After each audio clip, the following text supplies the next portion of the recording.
In this video, I am going to show you how I get the most out of my Brita water filter cartridge without only relying on the manufacturer's recommendation. The same method can be used for other brands of water filters. Setup.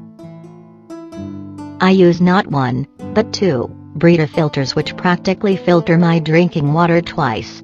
This does not increase my filter cost because one filter has very little load as water is already filtered once before. I use two filters but my filters last longer. I use the white jar for filtering tap water. The blue jar is used for filtering boiled tap water. I drink water from the blue jar. Water in the white jar is for cooking or electric kettle. My electric kettle boils only filtered tap water from the white jar. There are water residue at the bottom of the kettle if it boils untreated tap water. Residues are actually heavy metals and water impurities. They should not be in the water if the tap water filter works. In other words, residue formation is actually an indicator to the condition of my tap water filter. There is no residue formation as long as my tap water filter still works. Contrary, it is time to replace the tap water filter when residue is found in the kettle. Replacement scheme.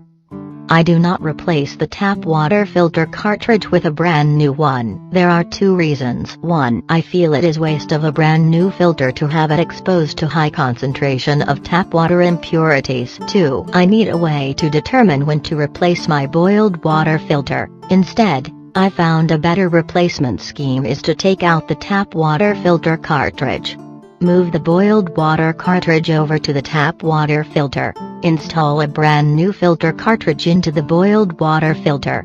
For your reference, I use a new cartridge every 3 to 4 months following this scheme. Recycle old filter. At this stage, the old filter is normally ready for disposal. Well, I found that the filter granules are actually still good for aquarium use. I am not suggesting to replace aquarium filters exclusively with the Brita granules.